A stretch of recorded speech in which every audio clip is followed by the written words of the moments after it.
Good morning. Thanks for tuning into the Kilachari Torah daily review of Maimonides' 613 mitzvahs for Monday, October 11th. Happy Thanksgiving to all those celebrating Thanksgiving today. We have been talking about various laws that pertain to the sanctuary, the Mishkan, in our sojourn in the desert and our early entry into the land of Israel, later to the temple itself. And the next prohibition that we'll speak about is something that we mention in our daily prayers every morning in the preliminary section of the Siddur.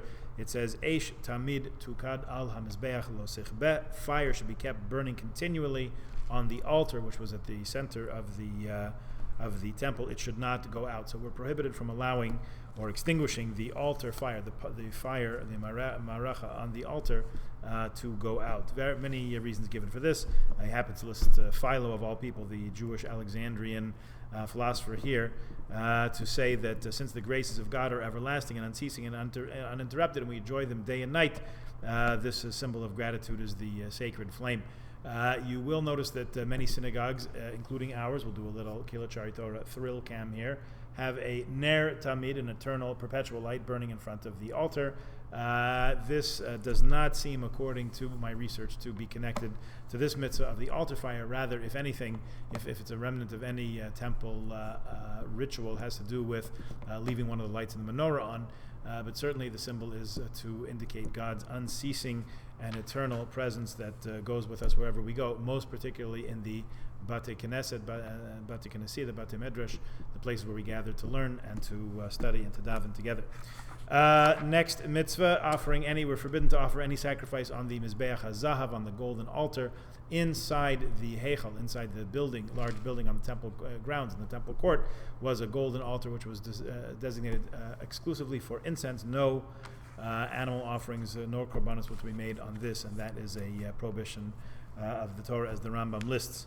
A number of prohibitions to deal with various ingredients. I'm not sure what to say. Compounds, maybe that's the word I'm looking for, that were part of the temple service. There was shemen hamishcha, oil of anointing, which was used to anoint high priests and kings. That procedure is detailed in the Torah also.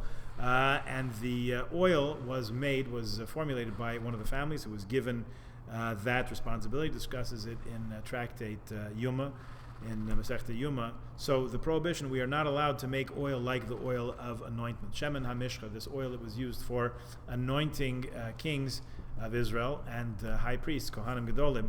It was a very special, unique oil, and we're not allowed to compound oil like it. Someone might say, okay, once I put it on the king, I'll put a little on myself, see how it smells, see how it feels, and then we're heading down a path down which we should not head. So we make sure that we don't compound any oil like that, so it can't come to such a thing. Since we're speaking about the Shemen HaMishcha, the next prohibition says we are forbidden to anoint anyone but Kohanim Gedolim and kings with the Shemen HaMishcha. So that is supposed to be used only for that designated purpose and for no other. Similarly, parallel to that, negative commandment number 85 in Maimonides' listing, we're not supposed to make incense like that used in the sanctuary. If I remember correctly from glancing at that tractate of Yuma some years ago, that the family whose responsibility it was to compound the incense with all the different components that we mention in Pitum Aktoris, in Kelokenu. Usually we're not doing it these days in the interest of time, but if you look in the Siddur in Pitum Aktoris at the end of Ein Kelokenu, after the second paragraph of Ein Kelokenu, in the Shabbos morning davening, you'll see all the ingredients that went in there. They knew the secret recipe, how exactly to blend so it came out that way.